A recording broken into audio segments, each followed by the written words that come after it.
Հոգևոր զրույցների եթերում արժանապատիվ Տեր Թովմա Քահանա Անդրեասյանը եւ հաղորդման վարող Արաքս Պողոսյանն են։ Օրհնեք Տեր Հայր։ Աստված օրհնի։ Այսօր կանդրադառնանք քրիստոնեության անցած պատմական ուղուն։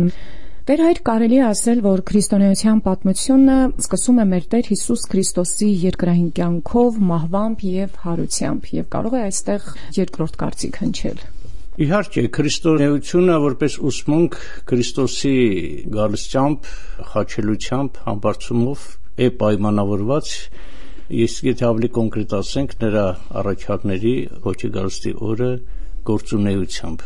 որը եւ համարվում է եկեղեցու սկիզբը, չէ՞, քրիստոնեական։ Եվ դրանից հետո քրիստոնեությունը Սուրբ Հոգու առաջնորդությամբ մեծ արագությամբ տարածվեց ամբողջ աշխարհում, իսկ ամբողջ աշխարհային ժամանակահարմեական կայսրություններ, Մերձավոր Արևելքը, Հյուսիսային Աֆրիկան, Եվրոպան եւ դրանից հետո այնուհետեւ ուրիշ վայրերում եւս, եւ մենք այսօր ունենք փաստորեն մի վիճակ, երբ չկա որևէ տեղ աշխարհում, որտեղ ավետարանը քարոզված չլինի։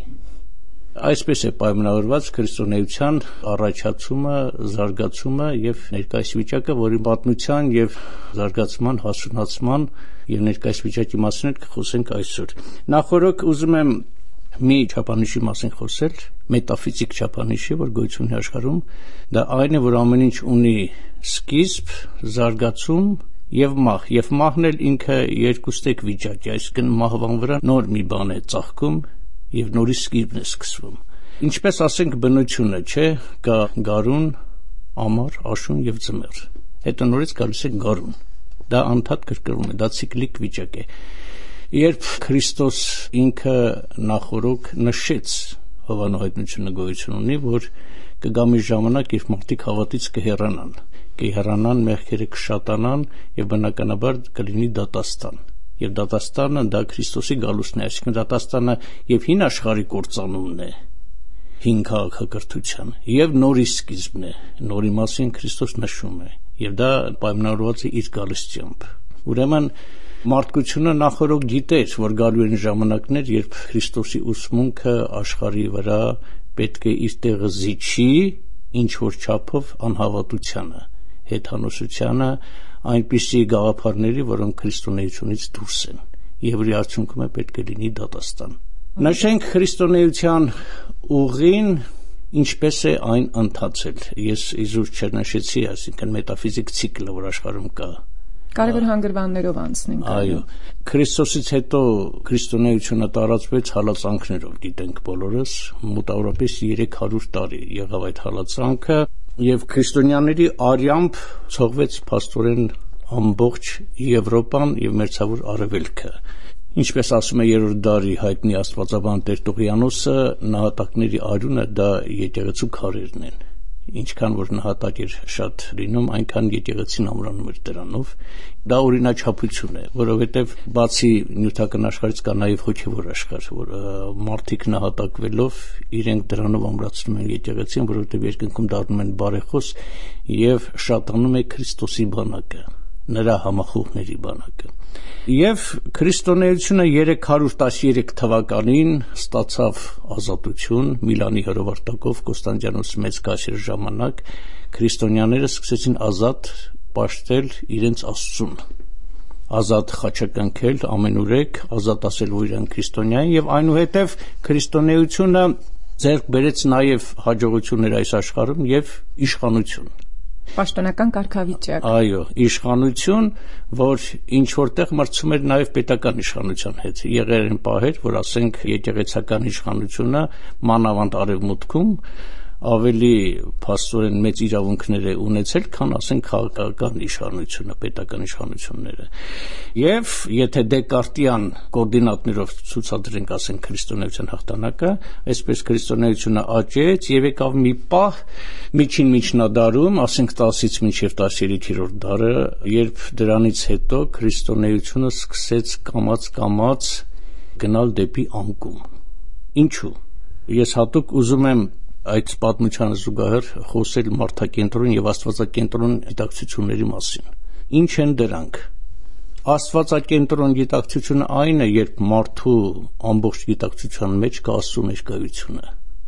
ասենք վեր կացավ, հագնվեց, լվացվեց, ինքը աղոթք է անում, պարտադիր պետք է դիմի Աստծուն, որպեսզի Աստված առաջնորդի օրվա ընթացքում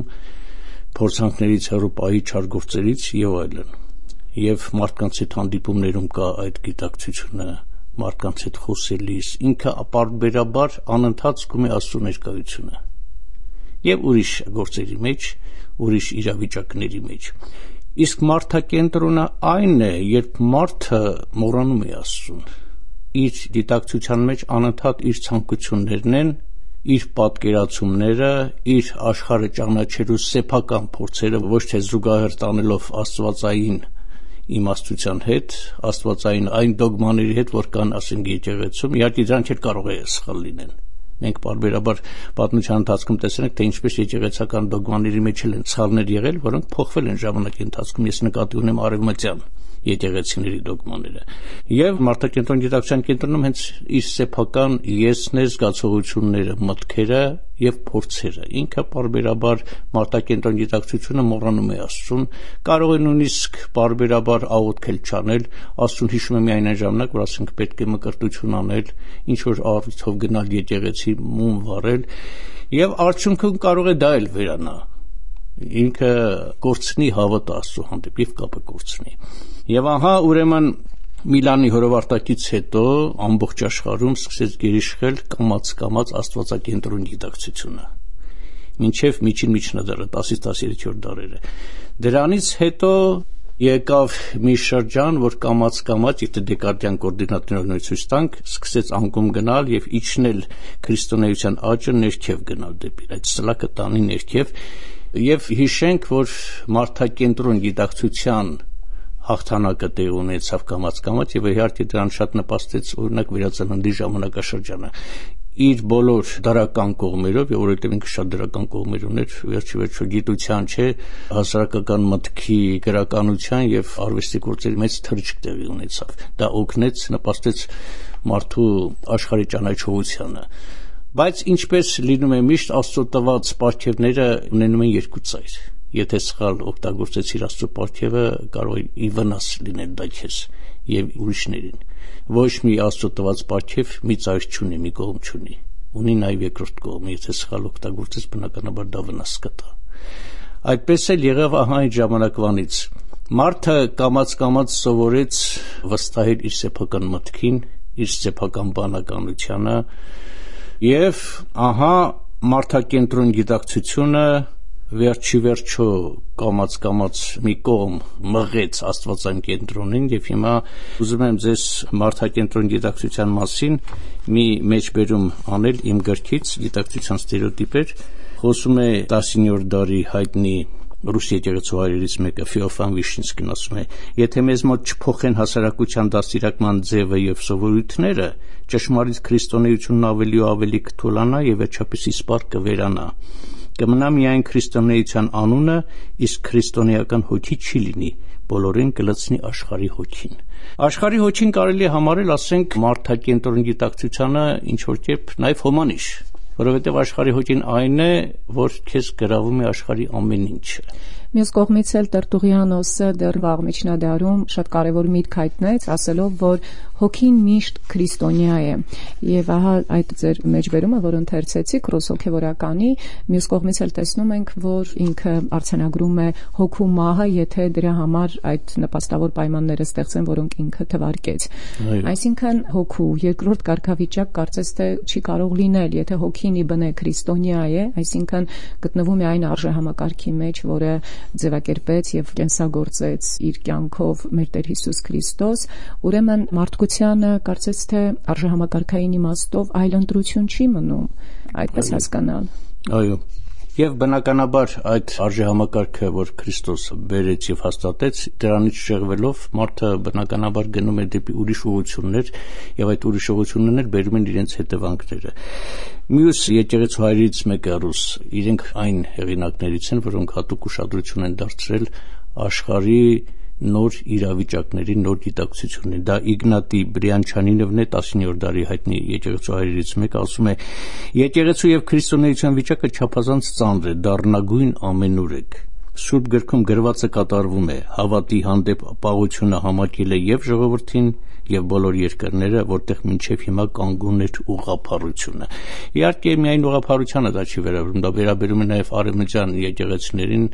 կաթոլիկին եւ բողոքական եկեղեցիներին, եւ Բրյանչյանինն ասում է. ակնհայտ է, որ քրիստոնեությունը այդ Աստծո կողմից մարդուն տրված խորհրդավոր հոգեվոր պարգևը աննկատելի կերպով հեռանում է այդ պարգևը զանց առնող մարդկային հասարակարգից։ Իսկ 20-րդ դարի հայտնի անգլիացի գրողներից մեկը Clive Lewis-ը բնութագրելով աշխարհի եկեղեցու եւ քրիստոնեության վիճակը ասում է. մեր դժվարություններից մեկն այն է, որ կորավ մեղքի զգացողությունը։ Մենք դիմում ենք մարդկանց, որոնց սովորեցրել են մտածել, որ աշխարհի ամբողջ չարիքն իրենցից չի ծագում, այլ կապիտալիստներից, իշխանությունից, ֆաշիստներից, հրեաներից եւ այլն։ Նրանք մտածում են ոչ թե այն մասին կարող է Աստված ներել իրենց մեղքերը, այլ այն մասին կարող են իրենք իրեն ներել այսպիսի վատ աշխարհի համար։ Տեսնում եք, ուրեմն մարդակենտրոն գիտակցության հետևանքներն են դրանք։ Կորավ մեղքի զգացողություն, իսկ երբ որ մեղքի զգացողությունը մարդու միջից վերանում է, դուրս է գալիս, ինքը սկսում է արդեն ուրիշ կերպ ամեն ինչ բնութագրել, ուրիշ կերպ ուսումնասիրել։ Օրինակ Վոլտերը 18-րդ դարի վերջի հայտնի ֆրանսիական լուսավորիչներից մեկը ասում էր, Աստծուն կարող է ներել միայն այն, որ ինքը գոյություն չունի։ Եթե ինքը գոյություն ունի, ուրեմն ամեն ինչի պատճառների ինքն է եւ պատասխանատվությունը ընկնում է իր վրա։ Սա մարդակենտրոն գիտակցության վատ դրսևորումներից մեկն է։ Տեր հայր, կարելի է ենթադրություններ անելով ասել, որ այն իրավիճակը, ինչի առաջ այսօր կանգնած է քրիստոնյա աշխարհը, կամ այսպես ասենք, ֆորմալ իմաստով դեռևս ավտոմատ մեքենայական բնազդային կերպով մենք շարունակում ենք ընկալել նախկին այն տարածքները, որոնք քրիստոնեական էին, մինչև այսօր շարունակում ենք այդ մոտեցմամբ վերաբերվել աշխարհագրական այդ տարածքներին եւ արևմուտքին այդ թվում, կարելի է ասել, որ այդ լուրջ հետընթացը կամ հոգու մահը, որի մասին խոսեցիք, տեղի է ունենում եւ տեղի ունեցավ նաեւ այն պատճառով, որ եկեղեցին ձեռք բերեց երկրային իշխանություն, նույնիսկ Ցեզարոպապիզմի մասին են խոսում, կայսերապապիզմի, երբ օրինակ Կոստանդիանոսի օրոք Պապը միաժամանակ նաև եկեղեցու գլուխը իրեն հռչակեց։ Սա մի կողմից շատ լավ է, այսինքն ինչպես մեր հայոց պարագային ենք տեսնում, Տրթատ արքա եւ Սուրբ Գրիգոր Լուսավորիչ եւ իրենց համագործակցության արդյունքում մի ամբողջ ազգ դարձավ դեպի քրիստոնեությունը եւ հետո տեսնում ենք նաեւ այն ծաղկունքը մշակութային զարթոնքը, որը հաջորդեց դրան։ Սա մի կողմից շատ լավ է, բայց մյուս կողմից փաստորեն իր մեջ ունի լուրջ վտանգներ, եթե հանկարծ պիտի տեղի ունենա իշխանության չարաշահում։ Արդյոք այդ չարաշահման մասին չէ նաև խոսքը։ Իհարկե, նորից կրկնեմ, որ դա պարգև էր Աստծո կողմից, երբ որ եկեղեցին ձեռք բերեց իշխանություն։ Դա ուներ իր լավ կողմերը, բայց նաև վատ կողմերն էլ լինում։ Ամեն պարգև ունի մյուս ծայրը։ Բնականաբար գալիս են նաև վատ հետևանքները։ Այս ամեն ինչը պետք է լիներ։ Ինքնըստինքյան Աստված չի կարող մարդուն փաստորեն զրկել ամեն ինչից։ Մարդուն ինքը ստեղծել է ազատ կամքով եւ մարդը ընտրություն է կատարում եւ հաճախ Աստված գնում է նրան ընդառաջ։ Իհարկե մարդը դրանից հետո կարող է նաեւ վատ ճանապարհի կանգնել, բայց եթե նայեք ինքներդ դատեք, մենք ծնողներ ենք, ունենք երեխաներ, հո մենք չենք կարող իրենց սարքել ստրուկ։ Մեզ համար էլ դա ձեռնտու չի, հաճելի չի։ Մենք ուզում ենք, որ մեր երեխաները լինեն ազատ, իրենց գիտակցությամբ ամեն ինչ ընտրեն եւ գնան դեպի բարին իրենց գիտակցությամբ։ Սա սիրո դրսևորումներից մեկն է եւ Աստծո սիրո դրսևորումներից մեկն է այն, որ ինքը մարդուն ստեղծել է ազատ եւ ինքը դրանով ուրախանում է, որ մարդը ստեղծագործող է, ինքն ինչ-որ բաներ է ստեղծում իր գիտակցությամբ։ Սակայն իհարկե վատ հետևանքներն կան, որոնք էլ իհարկե ժամանակի ընթացքում ի հայտ եկան։ Եվ կարևոր հանգրվաններից այդ լուրջ սայթաքումների կուզեմ խոսենք, եւ չգիտես ինչու միշտ այս պարագային թիրախը դեպի արևմուտք է գնում, արևմտյան քրիստոնյա աշխարհը կամ արևմտյան եկեղեցին։ Մենք դրա համար լուրջ պատճառներ ունենք։ Նախ երևի թե առաջին բեկումը, որ տեղի ունեցավ անջրպետումը, դա Քաղկեդոնիկ ժողովներ, որտեղ քրիստոնյա աշխարհը մասնատվեց, եկեղեցին մասնատվեց որոշ դավանաբանական հարցերի շուրջ։ Եվ հետաքրքիր է, որ երկար իրեն սպասել չտվեց այդ բաժանումը եւ դրան դարեր հետո նախորդեց արդեն ամբողջ արևմտյան եկեղեցու բաժանումը արևելյան եկեղեցուց, ուղղափառ եկեղեցուց, որ հետո կոչվեց կաթոլիկ եկեղեցի։ Այսինքն, Տեր հայր, կարելի է ասել, որ Եթե բռնցքված մեկ մատը բացում ես, մյուսները աստիճանաբար կամաց բացվում են։ Այսինքն, եթե պիտի մեկ տարանջատում լիներ եւ առաքյալի խոսքը, թե բոլորս մեկտեղ միասիրտ էինք եւ ահա վտանգվեց այդ միասնական եկեղեցին, տիեզերական, դրանից հետո բնական էին բոլոր մնացած զարգացումները, որ պիտի լինեին։ Այստեղ իհարկե պետք է մի քիչ աշխատել ստույգ լինել դիրքորոշման մեջ, որովհետեւ եկեղեցիների բաժանումը ամեն ինչ չէ, որ բացասական նշանակություն ուներ։ Պետք է տեղի ունենային որոշակի իրավիճակներ եւ իրադարձություններ արևմտյան եկեղեցու մեջ եւ մտքի հետ։ Գուցեև բարի էր այն, որ բաժանումը պետք է տեղի ունենար եւ առաջանար արևելյան եկեղեցին, որովհետեւ ուղղափառության իմաստով ես կարծում եմ արևելյան եկեղեցիները ավելի են ամեն ինչ պահպանել, քան արևմտյանը։ Վերջերս հենց կարդում էի Օսվալդ Շպենգլերի Եվրոպայի մայրամուտը գիրքը եւ զարմանում, թե ինչպես են աննշել այն նշանները, որով պետք է արևմտյան քաղաքակրթությունը կործանվի։ Ահա դա ընթերցելով եւ հիմա ուսումնասիրելով տեսնում եմ, որ արևելյան եկեղեցիները շատ բաներ պահպանել են։ Եվ ահա այդ վատ հետևանքները ավելի քիչ են, քան թե արևմուտքում հիմա կա։ Հնարավոր է, որ պատճառներից մեկը հենց եկեղեցիների բաժանումն էր։ Իհարկե եկեղեցու բաժանումը վատ է։ Լավ կլիներ, որ եկեղեցիներ լինեին մեկ եւ իրենց նվիրվածությամբ լինեին մեկ աստվածային պատվիրաններին, բայց եթե ուրիշ միջոց չկար եւ պետք է այս վիճակին հասներ արևմտյան եկեղեցին եւ արևմտյան բարոյական հոգեվոր վիճակը, ավելի լավ բաժանումներ լինեին։ Աստծո նախախնամությունը եւ Աստված իհարկե ամեն ինչին հետևում է։ Այնպես որ չեն կարող ասել, որ դա ուներ միայն բացասական նշանակություն։ Տեր հայր, կարելի ասել, որ առաջին երկրորդ դարերում, երբ եկեղեցու մեջ դեռևս չկար հոգևոր սպասավոր եւ աշխարհական ընկալումը, այսինքն հավատացյալ համայնք, որի անդամները աշխարհականներ են եւ սպասավորներ, որոնք հոգևորականներ են, այլ կար կարծես թե համահավասար վիճակ, բոլորն էլ կամ Քրիստոսի ժողովուրդն էին, սպասավորից մինչեւ վերջին հավատացյալը համայնքի եւ կամ մյուս եզրից եթե գանք, բայց հետո երբ եկեղեցին ձեռք բերեց իշխանություն, հաստատվեց, կայացավ որպես կառույց, նաեւ վարչական եւ այդ հիերարխիկ համակարգը ծայրից ծայր կազմավորվեց, բնականաբար հոգեվորական դասը առանձնացավ իր կարգավիճակով եւ իր սպասավորության ձևերով, իր առաքելությամբ, իր ստանձնած հանձնառություններով եւ այլն։ Եվ տեղի ունեցավ այդ հասարակական ընկալումը, որ սրանք հոգեվորականներ են, իսկ մյուսները աշխարհիկներ։ Իսկ այսօր արդեն դրա չափից ավելի կոպիտ ընկալումը կա։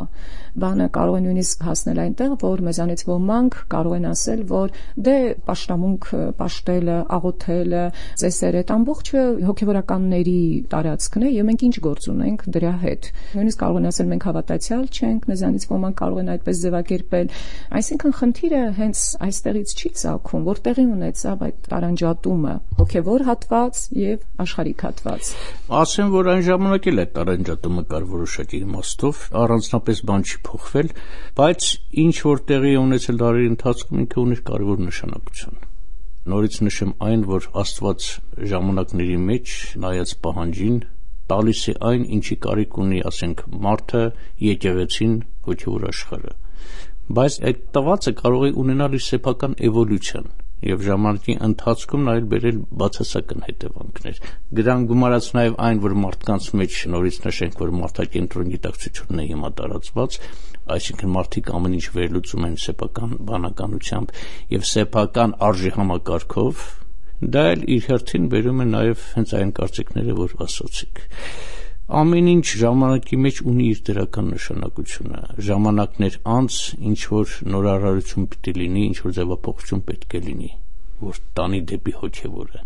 Օրինակ, մեր մեջ շատերը կան, որ ուզում են գնալ դեպի առաջին դարը, վերականգնել այն սովորությունները, այն օրենքները, որ կային առաջին դարում, վերականգնել, ասենք, 4-րդ դարի օրենքները։ Բայց ներկա ժամանակներում դա անհնար է, որովհետև մենք ուրիշ ժամանակներով ենք ապրում, ուրիշ չափանիշներով։ Իհարկե աստվածային պատվիրանները նույնն են մնացել, բայց պետք է դա հաշվի առնել անպայման։ Պատմությունը վերադառնալ չունի, ունի վերադարձ, ելնելով հենց նույն մետաֆիզիկայի օրենքից։ Հենց Քրիստոսի գալուստը դա հենց վերադարձն է, բայց այդ վերադարձը ուրիշ կերպ է դրսևորվելու։ Եվ այդ մետաֆիզիկան, որ գոյություն ունի այս աշխարհում, չունի հոգևոր աշխարհում։ Հոգևոր աշխարհում կա դիալեկտիկա, այսինքն ամեն ինչ հոգու համար է։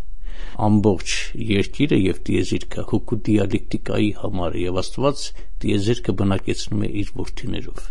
Ուրեմն այս աշխարհում էլ ինչ որ բանի վերադարձը արդեն մի քիչ ուրիշ կերպ է դրսևորվում եւ նրա հոգեվոր նշանակությունը արդեն այլ է։ Արտաքին տեսքը կարող է նման լինել, բայց հոգեվոր արդեն վիճակը այլ է, այն նույնը չի ինչպես առաջ էր։ Խոսելով քրիստոնեության անցած ուղուց, պատմական ուղուց, մանավանդ եթե ասում մենք անշուշտ նկատի ենք ունենում քաղաքական առավել գործընթացներ, այսինքն այն գործողությունները, որ ծավալվեցին եկեղեցու շուրջ կամ աշխարհաքաղաքական որոշ իրավիճակներ, որոնց քրիստոնյա աշխարհը հակադարձեց այսպես կամ այնպես կամ ընտելացավ, ադապտացվեց եւ այլն, այսինքն արտաքին գործողություններով ենք մենք որակում քրիստոնեության անցած ուղին։ Արդյոք ճիշտ է այդ մոտեցումը, որովհետև քրիստոնեությունը ըստ էության իր հաղթական ընթացքը կամ պարտվողական վիճակը բարձելու համար մենք պիտի նայենք պաշտոնական եկեղեցիների, որպես կառույցների վիճակին, պետությունների վիճակին, որոնք որդեգրել են քրիստոնեություն, բայց իրականում կարծես թե շատ հեռացել են այդ ամենից, պիտի նայենք, թե այն անհատներին, ովքեր ծնկների վրա կարող են ժամեր անցկացնել աղոթքով, սկսած իրենց մեղավոր հոգու փրկության համար աղոթքից։ Մենք պետք է ամեն ինչ ունենք համամասնական իմաստով եւ ուսումնասիրենք քաղաքական պատմությունը եւ հոգեվոր պատմությունը, կոնկրետ ասենք եկեղեցու պատմությունը քրիստոնեության։ Երկուսը մեկը մեկի հետ կապված են, մեկը մյուսից զատված չէ։ Հիմա է վերջին դարերում զատել են մարդիկ դա, բայց առաջ միասին են եղել։ Հնարավոր չէ քաղաքական պատմությունը իմանալ առանց հոգեվոր լույսի։ Եթե մարդը ունենա հոգեվոր աչքը, իմանա Աստվածաշունչը եւ ուսումնասիրի քաղաքական պատմություն հին ժամանակների եւ իմանա նոր կտակարանը, բացի հին կտակարանից, եւ ուսումնասիրի նոր Քրիստոսից հետո եկած ժամանակների պատմությունը, ինքը ամեն ինչ ավելի ճիշտ կհասկանա եւ կընկալի, քան ասենք եթե միայն իմանա քաղաքական պատմությունը։ Իմանալ քաղաքական պատմությունը եւ նաեւ ասենք գիտությունը ուսումնասիրել առանց Աստծո լույսի նույնն է, որ ասենք ուսումնասիրել օրինակ այս սենյակը մթության մեջ։ Մենք կարող է ինչ որ եզրահանգումներ անենք, ասենք գտնենք աթոռը տնտղենք, այսպեսի ինքը ձև ունի, նույնիսկ չափերը կարող է որոշենք, բայց գույնը չեն կարող որոշել։ Իր ամբողջ ծավալը չեն կարող որոշել։ Իր հարաբերությունը սենյակի հետ, որտեղ է ինքը գտնվում, եւ ամբողջ ծավալային առումով տարածությունը որոշել չենք կարող եւ շատ ուրիշ բաներ չեն կարող որոշել, որովհետեւ մենք մթության մեջ ենք դա ուսումնասիրում։ Իսկ մթությունը դա նյութական աշխարհն է, նյութական աշխարհի վերլուծությունն է, ուսումնասիրությունը քաղաքական պատմության ուսումնասիրությունը եւ գիտության առանց Աստծո լույսի։ Երկուսը միասին են կատարվել հոգեվոր ճանապարհից ուսումնասիրելով այս աշխարհը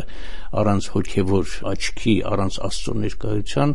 իհարկե հնարավոր չէ եւ միշտ կբերի թերի վերլուծությունների հետևանքների եւ բնականաբար թերի եզրահանգումների։ Ինչու այդ հարցը տվեցի Տեր Հայր կարևորեցի, որովհետև մենք տեսնում ենք, որ շատերը այդ հողի վրա գայթակղվում են եւ նայելով այս կամ այն եկեղեցու ընթացքին քաղաքական, պատմական տարբեր դարաշրջաններում, մասնավորապես կաթոլիկ եկեղեցին իր վրա լուրջ բեռ ունի այդ իմաստով, սկսում են լրջագույնս հիասթափվել քրիստոնեությունից եւ ընդհանրապես հրաժարվում են հավատքից, մոռանալով, որ ի վերջո դա արտաքին կողմներ եւ կարող է ըստ էության ոչ մի կապ չունենար հենց քրիստոնեության հետ, չէ՞ որ քրիստոնեությունը այն է, ինչը որ մեր Տեր Հիսուս Քրիստոս քարոզեց, ապրեց եւ իր օրինակով ցույց տվեց։ Ինչ անել, որպեսզի այս արտաքին դրսևորումների արդյունքում մարդուն չկորցնենք։ Մարդը հասկանա, որ նա դժվարին խնդիր է, իհարկե մենք աշխատում ենք այդ ուղղությամբ, բայց միշտ պետք է հիշենք, որ մարդը նայում է օրինակներին։ Օրինակ ես մի կողմած խոսքը հիշեմ, մեր հայտնի վարդապետի ասում է, եթե եկեղեցու առաջնորդը սխալվի, ինք ամբողջ եկեղեցությունը շուռ կտա, որովհետև մարդիկ չեն ասի այս ինչ հոգևոր առաջնորդը կամ այս ինչ հոգևորականը սխալվեց, նրանք ասեն Աստված չկա։ Իրենք այսպես են դեպություն անում։ Դա շատ դիպք խոսք է եւ իսկապես մարդիկ հետևում են օրինակներին ցավոք սրտի։ Եթե մարդիկ իրենք ունենային հավատ, իրենք չէին ասենք այս քահանան սխալվեց, մեղք գործեց, Աստված իր հետ։ Եկեղեցին Աստծո տունն է, ես մտնեմ աղոթքանի մեր Աստծուց խնդրեմ։ Քահանան ունի իր ծառայությունը։ Ինչ որ հարցով դիմեմ, ինքը ծառայությունը այսպես թե այնպես կանի եւ Աստված դա կընդունի։ Եվ մարդիկ ցավոք սրտի չունեն այդ մտածմունքը, այդ առաջնորդությունը չունեն, այդ հոգևոր աչքի չունեն եւ իրենք հետևում են օրինակներին։ Բնականաբար այստեղ շատ մեծ պատասխանատվություն կա հոգևորականների վրա, իրենք պետք է աշխատեն մարդկանց մեջ այն թերի կիսաթավատը չոչնչացնել, չսպանել, չվերացնել։ Հետաքրքիր է, որ մենք օրինակ փնտրում ենք պաշտոն մատուցողների մեջ առավել քան հավատացյալ հոտի։ Ինչու՞։ Որովհետև իրենք ուշադրության կենտրոնում են եւ իրենք որպես թիրախ են եւ ամբողջ հարվածը իրենց վրա է գալիս։ Եթե միայն ուսումնասիրենք հոգևորականը եւ Աստծո հարաբերությունը, դե հոգևորական ինքը ծառայի չի Աստծո։ Ասենք սովորական մարդը կարող է ինչ-որ հարցում թերանալ, մեղ գործեր, գուցեև Աստված այդ պահին իրեն չպատասխանի եւ գուցեև ների, բայց հոգևորականը նույն բանը անի, անպայման պատասխանը ստանում է։ Եվ այդ պատճառով էլ ինքը թիրախ է եւ Աստծո ուշադրության կենտրոնում, որովհետեւ որ ծառան պիտի ծառայի Տիրոջը լավ, վատ ծառայից ինքը անպայման Տիրոջից հատուցում կստանա։ Եվ բնականաբար ծառան էլ նաեւ ուշադրության կենտրոնում է մյուս մարդկանց մոտ։ Ծառան ինչ-որ հարցում թերացավ, իրենք սկսում են իրեն քննադատել, ինչ ասել, գուցեև բաներ հորին են կպցնել, որոնք գոյություն չունեն։ Բնական երևույթ է դա, օրինաչափություն։ Բայց չէ՞ որ քրիստոնյա լինելը, քրիստոնյայի կարգավիճակը ծառայության կանչված լինելու կարգավիճակ է եւ նույն այդ եկեղեցի բառի բացատրությունը, որ հունարեն կանչվածների ժողով է կոչվում, եթե քրիստոնյաներս բոլորս կանչվածներ ենք, մտնում ենք այդ կարգավիճակի մեջ, ուրեմն եւ կանչված ենք ծառայության, հետեւաբար այստեղ այն մեկը ծառայող է, իսկ ես ծառայող չեմ եւ ինձնից ուրիշ ձևով կդիտարկեի, ուրիշ ձևով կսահմանեի։ Քրիստոնյան ինքը որդի է Քրիստոսին։ Մենք աշխատում ենք բոլորիս այդպես նայել։ Իհարկե հոգևորականները ծառաներ են, որովհետև իրենք ծառայում են։ Այսինքն քրիստոնյան, որ ինքը հոգևորական չի, ինքը այս առումով ավելի շատ առավելություններ ունի, քան թե հոգևորականը։ Ինքը փաստորեն հրամանի տակ է, հրահանգի տակ է, եւ ինքը գիտակցելով է գնացել դրան, իմանալով, որ ինքը պետք է լինի Աստծո ծառա եւ բնականաբար ծառայից շատ է պահանջվում, ինքը գնացել է դրան, բայց ասենք քրիստոնյան ինքը համարվում է որդի, քրիստոնեական պատվիրանները այնպիսին են, որ միայն որդիները կարող են կատարել։ Ամենածանրագույն կրոնն է աշխարհում քրիստոնեությունը։ Բոլոր կրոնները ունեն թեթևակի իրենց պատվիրանների մեջ նվազեցումներ, հարմարեցված են այսպես թե այնպես մարդկային ցանկություններին, ռեֆլեքսներին եւ պատկերացումներին։ Քրիստոնեությունը, որ այդ ամեն ինչի մեջ շատ դժվարին կրոն է, դժվար ճանապարհ։ Դրա համար քրիստոնեության փորձությունները շատ են եւ այնտեղ միշտ ավելի շատ խնդիրներ են ծագում, քան ուրիշ կրոնների մեջ։ Եթե ասենք, որ քրիստոնյան ինքը ծառա է Աստծուն, ինչ որտեղ մենք նմանվում ենք հին ուխտի ժողովրդին, որոնք ծառաներ էին։ Ծառայի եւ Աստծո հարաբերությունը մի քիչ այլ են։ Ծառայից չի պահանջում որևէ ինչ-որ բան, որի համար ինքը իրեն մեծ նեղությունների մեջ տնի, իսկ որդուց պահանջվում է։ Որդին պետք է անվերապահորեն նվիրված լինի պատվիրանների մեջ եւ որդին չի ակնկալում, որ իր հավատի համար պիտի հայրը ինչ-որ բան տա։ Որդին պարզապես անում է, որովհետեւ ինքը իր հոր որդին է եւ հորը սիրում է եւ վերցնում է եւ ընդունում է այն, ինչ որ հայրը իրեն տալիս է։ Սա է որդու եւ հոր հարաբերություն։ Ծառան անպայման վարձ է ուզում։ Ծառային պետք է Աստված վարձատրի ինչ-որ բանով, իսկ իր որդուն կարող է չվարձատրի։ Մենք տեսնենք մեր սրբերի պատմությունները, ով է վարձատրություն ստացել։ Վարձատրություն իրենք ստացել են նահատակվելուց հետո, այս աշխարհից հեռանալուց հետո, բայց մեծագույն սրբերը տեսնում ենք, որ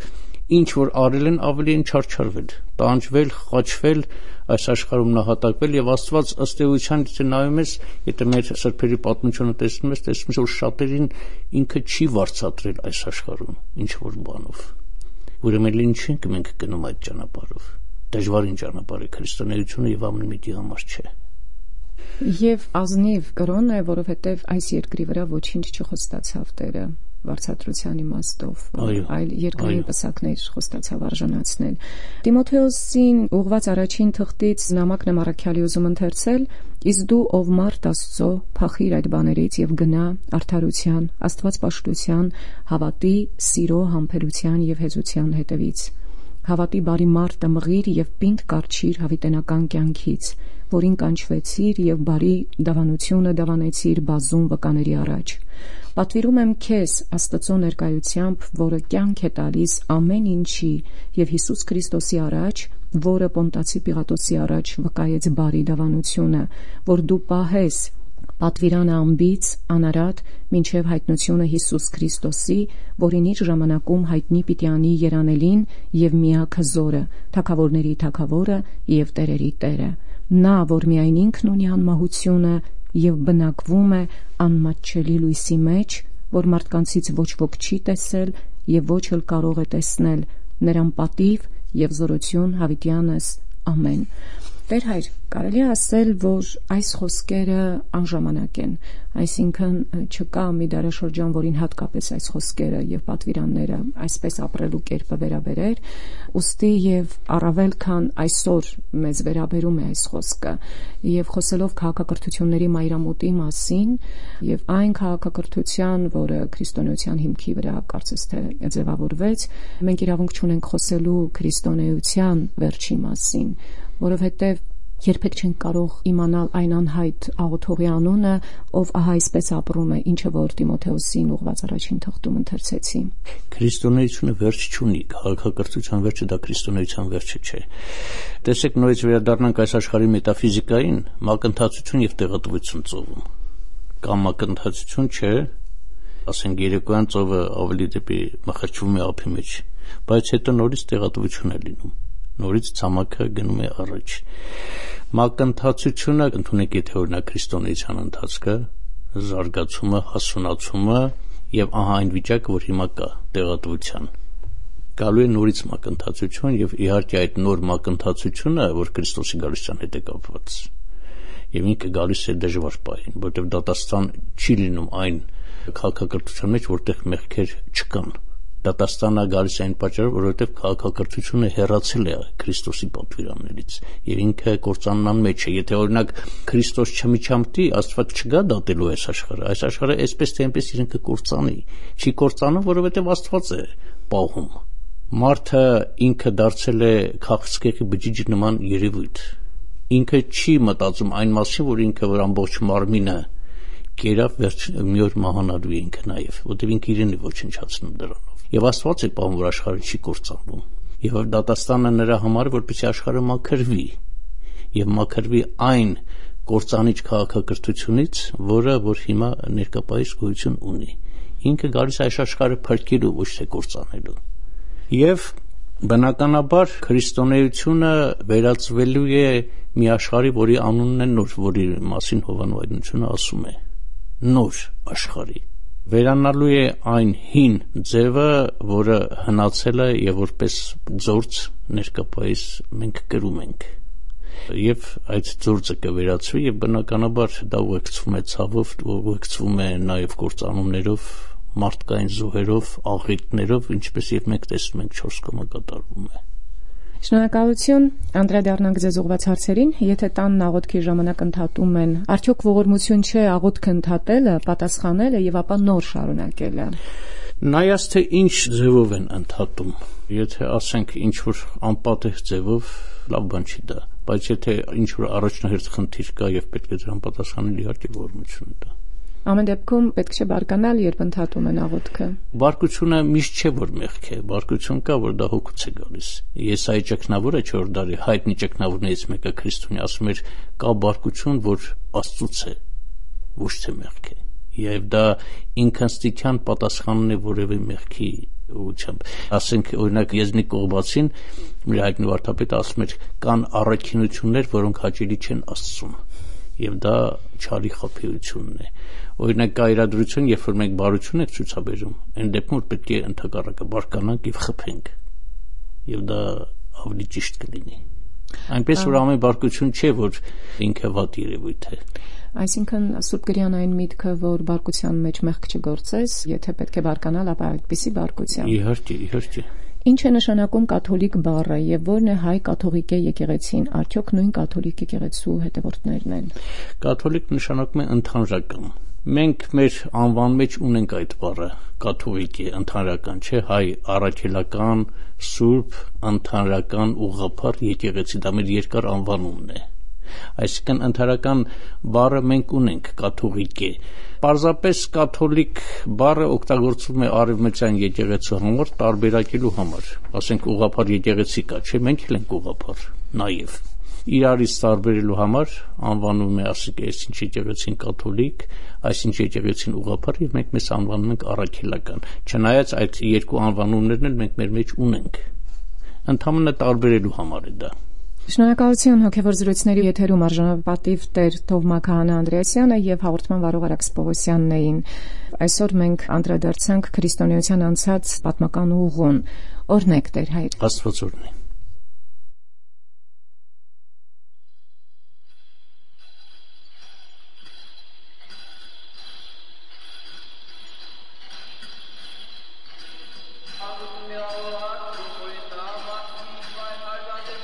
Հոգևոր զրույցներ հաղորդաշարի հերթական հաղորդումը վարեց Արաքս Պողոսյանը։